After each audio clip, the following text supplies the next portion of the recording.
What's up guys, SeanEDawgz here, and what you saw in that intro, I was just messing around on Fortnite. I was trapping someone in a cabin, being that guy. You could do a lot of fun things on that game, but I'm not paid to say any of these things, and we're not here to talk about Fortnite. We're here to talk about Call of Duty, and the absolute most important thing about it, the future of the series. Because if there is no Call of Duty, there is no SeanEDawgz, and I have some very important points to talk about. First off, before we can talk about the future, I have to make sure everyone is on the same page. The current state of Call of Duty is one that is absolutely awful. All of your massive YouTubers, your T. Martins, your Ali A's, just to name a few, they're not even playing this game. This is not a priority to them. To them, Call of Duty is dead until COD World War II comes out. What COD has gone ahead and done is completely divide the fan base. All of your younger players, the ones that have only started playing Call of Duty in the last 2 to 3 years, if they started on Advanced Warfare or later, they only know this advanced movement system. But for all of you older players out there,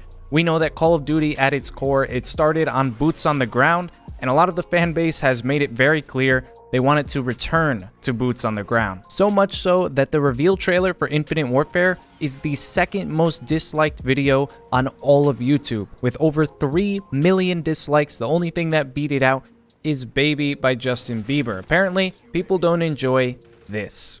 This is not the future of Call of Duty, my friends. This is vintage. Vintage Infinite Warfare. I personally enjoy it. I'm on the side of the fan base that will be alienated, although I really do love the multiplayer of this series, and I've been playing it religiously since Call of Duty 4. I am now accustomed to having these jetpacks. You can play the game at a much faster and aggressive pace, a lot more kills, a lot more deaths as well if you're playing some really good people. In this game, there's a couple of Master Prestige 30s on the other team in a party. I'm of course rocking solo, did end up winning the match by 1 kill, and I loved every minute of it. As a player, I've adjusted to the franchise, what they've thrown at me, and I've pretty much mastered the movement system. That's not me trying to brag. I've just been playing for a really long time. I have a lot of experience. I know exactly what walls you can and can't wall run, how much boost you have. And you guys have seen my gameplays. I go hard in the paint. For those of you who haven't played the COD World War II beta or seen any gameplay of it online, it is a completely different beast than these last 3 Call of Duties. The gameplay, one of the core aspects is strategy, not the high-flying, thrusting action, the sliding as well. That is now thrown out the window. The innovation that they've been doing the past 3 years, the community said they didn't want it, so they're tossing it. No more movement. The only thing you can rely on is where you are on the map and your gun skill. In my opinion, and this is where we can start some discussion in the comments whether you agree or disagree with me, taking away this movement system massively decreases the skill gap between the players, and it takes away some depth from the game. I feel like these last 3 CODs, there is so much more to the multiplayer that you have to learn, and I just find it a little bit ridiculous that there was so much outrage for Infinite Warfare. The only difference between this and say COD 4 is that now you have to look up because people can be a little bit higher in the air. I said this a very long time ago, right when Michael Condrey first made the announcement that Call of Duty would be going back to boots on the ground. This is going to be the Call of Duty that makes or breaks the series. For a long time now, all of your original Call of Duty fans, they haven't been playing these last 3 CODs all that much. They probably lost a lot of interest or completely stopped playing in Advanced Warfare. And maybe Black Ops 3 was the nail in the coffin, or for many, Infinite Warfare was the nail in the coffin. There aren't many people playing this game at all. And for millions of people out there, this is going to be their first Call of Duty experience in years. It's going to have a lasting impression, and there is so much riding on the launch of this game. I really hope that Sledgehammer gets it right, because you know how hard it is to please everyone. Infinite Warfare, it was hated before it was even given a chance. People disliked that game before it came out. And now you're going to have this massive group of people that they haven't played COD in years. You're also going to have this massive group that they really do like the jetpack system, and they might only play this game for a few days if they don't like the way it plays. That is my take on it. This is a high-pressure situation for Sledgehammer. Hopefully that pressure pays off. They end up making a great game. I'm just not all that sure. So now it is time for my prediction, the SeanEDawgz prophecy about the future of Call of Duty. This is the fun part of the video where I get to say pretty much whatever I want. I'm making an educated guess about the future of this franchise. I want to emphasize that this is a prediction. While I do think that there's a possibility of this happening, I really hope that it doesn't happen, because that would probably be worse for me. But it is based off of all the information that we know, what I've seen with Call of Duty. So here we go. I'm just going to go ahead and say it. I think this game is going to kill Call of Duty. Whether it's good or bad, I don't think that the community knows what they want. They've been hating on the jetpacks for all of these years, saying, oh, you know, trash them, just get rid of it completely.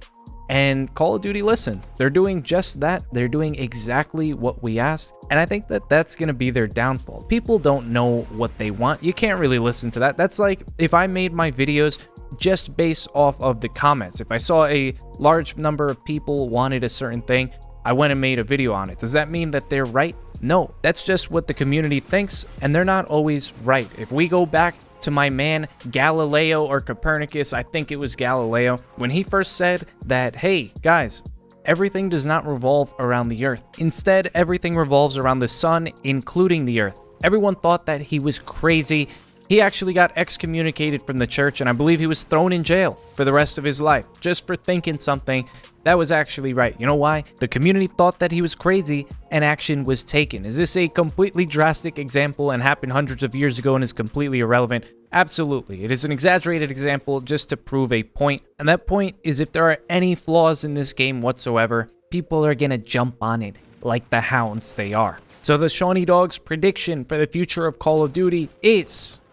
there is no future. There is no Call of Duty. It will slowly die. They'll obviously continue to make games after this, but I think that this one's going to be a blunder. Call me a pessimist, whatever you want. I want it to succeed. I'm just not confident that it will. I hope they prove me wrong, but my prediction, they won't. And the future of Call of Duty is Fortnite. That's right. You heard it here.